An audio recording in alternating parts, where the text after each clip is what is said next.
You have to gain a collective consciousness towards peace. At this point, I think this is the moment where we start to wake up and we start to see what we're doing to each other across the globe, not just in America, but in the Middle East, in Africa, in Thailand. I'm watching mirror image incidents happen across the globe. Pakistan just had like a suicide bomber at one of the police stations. Moscow had a suicide bomber at one of their cafes right outside a restaurant.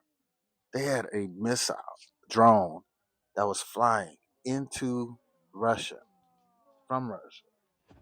It was from Ukraine, and they shot down the drone, and the drone landed on a beach resort in Russia and killed like 20 people. And these are all civilians dying. This isn't like soldiers. These are people that were hanging out at the beach resort, just chilling. And all of a sudden, boom! I'm serious. Like I don't know how I've gotten into this space where everything I see on my social media is bomb after bomb after bomb after bomb. Building explodes. I mean, I saw yesterday there were two helicopters that were fighting a wildfire in Greece.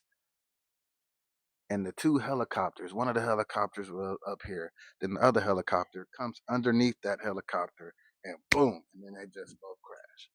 And they weren't fighting people, they were fighting climate change.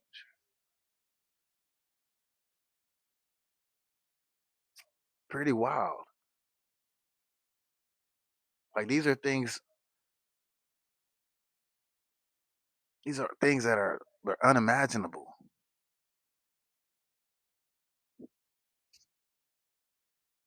But again, I say collectively we could come to a point where we all believe in peace. And one of the ways I think that's going to happen, you know, you may think this is crazy, is UFO alien full disclosure simultaneously when we have alien, the artificial super intelligence. I believe those two things will occur on the same month, same week, and we're going to have to use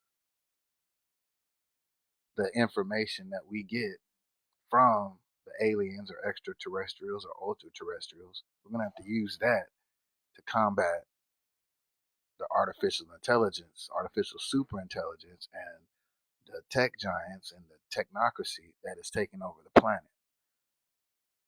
But we're going to have to rely on the extraterrestrials or the ultra terrestrials or the people that have the ancient human knowledge or the future human knowledge, or whatever you want to call it, in order to preserve this sense of humanity or whatever we feel like humanity actually is. Because to me, I love being human. I love the fact that you know people can sing and dance together. We could talk. We could eat together. We could love one another. But then you have the total opposite in many places in the world that's happening right now, and I think we should all be concerned about that. That should be something that we say to ourselves. We should bring that to an end because we don't want our children's children and our grandchildren to have to experience that. Look outside every single day. It's 120 degrees. They're asking China and different countries are working on creating vehicles that can withstand 130-degree weather. And I know that sounds crazy, but it could reach 130 degrees. It already reaches that in the Middle East. They've gotten to 141 degrees in Kuwait before, in Iraq. But imagine 141 degrees in England.